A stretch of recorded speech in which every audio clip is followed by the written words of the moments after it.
In this video, I'm going to teach you how to use Airtable automations to track status changes over time.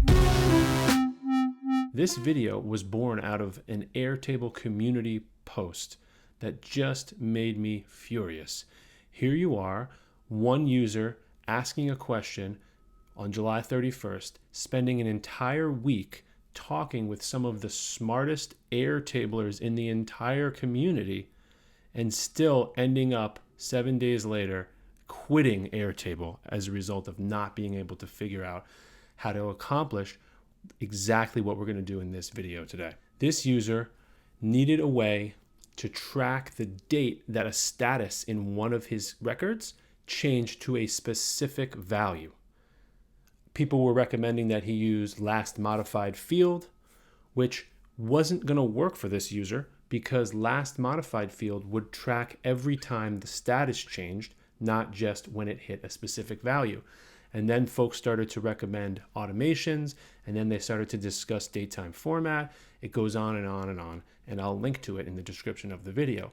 But what you need to know is that if you have a base where you're using status to track a deal or an opportunity or a sale or something along those lines, and you want to know how long it's been since a certain status was reached, for instance, maybe the deal closed or maybe the deal negotiations began, etc., then you need this automation in order to do so. So here we are. We have a simple base. We have clients, we have properties, and then we have opportunities is the junction table that brings those together. So let's say I'm the real estate agent, if you will. I am selling 123 Main Street, and John Smith is interested. Now, we have 4 different statuses of this deal. Initiated, maybe that means we started talking with John Smith about 123 Main Street. Negotiating, maybe that means we're talking numbers. Closed, which means we closed the deal, or lost. And every time the status changes through this, we'll call it sales funnel, we need to know the date that happened. So here we are. I've created 4 date fields with the titles for each. So date that it was initiated, date that negotiations started, date that we closed, or date that we lost. And then I have this 5th field that's going to display today's date. And in order to do that, we're going to use a formula called today. Now this will always display today's date. I'm going to take out the time, because in this case, we're not so interested in the exact time that it happened, but more so just in the calendar day that it happened. So now you have to open up your automations tab, start an automation. We're going to call this one an initiation date, something like that. And the trigger is going to be when a record matches conditions. And that record is going to be the junction table record, opportunities. The condition is going to be where status is initiated. And then it's simple. We're going to update that exact record. So we hit an update action record back in the same opportunities table where we identify the record being updated from the trigger. Click record ID. And then we update the date initiated field. Click the gear here to get a dynamic look with the today's date value. Boom, we're done. Let's turn it on. Let's duplicate this. Let's do it again. But instead of initiated, let's do negotiating. And let's change date initiated to negotiation start date. Again, apply the today's date value, and we're good. Rename this negotiation date. Call it negotiation start date. Boom, turn that on. Duplicate again. This one we're going to make for closed. We're going to update now the closed date value with today. We're going to rename this closed date. Boom. Turn that on. And then we'll do one more. Duplicate. Call this one lost date. The trigger will be when the status is lost. The field being updated will be the lost date field. We need it to happen dynamically using the value from the today's date field. We'll turn that on, and now we go back to the base.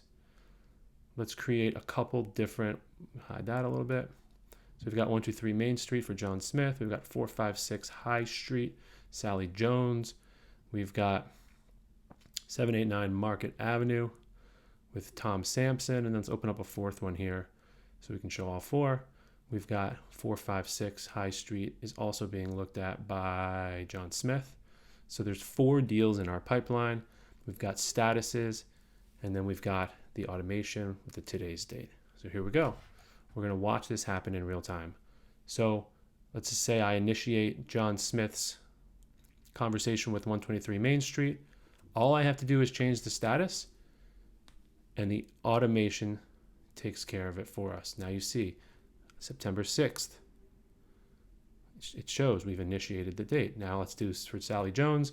We began negotiating today. Let's watch the automation take place. There you go. Tom Sampson. We closed him today on the Market Avenue property. You'll see the date closed. And John Smith, we lost him today. And you'll see the automation kicks in exactly for them. Now, let's see as you go through time, if John Smith goes from initiated to negotiating, now you'll see he'll have more than one date. And if he makes it all the way through the pipeline to closed, you'll have a unique date in there for each step along the pipeline. Of course, they're the same date because we're doing this on the same day, but in reality, you'll see those dates grow over time. Now, for extra credit, to wrap this video up, we're going to create a field that shows you how many days it's been since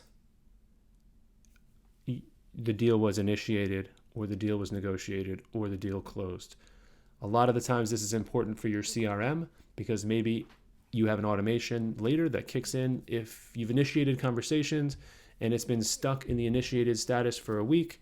Maybe you need to be reminded, or maybe an email needs to go out, or something needs to happen, and you can trigger that by creating a field that tells you exactly how many days it's been, and this is how we're going to do it. So in order to do that, let's just backfill these dates to actually some type of realistic, at least, sequence. So on the July 1st, we initiated conversations. On August 16th, we initiated negotiations, and then on September 6th, we closed. We open up another field. Let's call it days since initiated.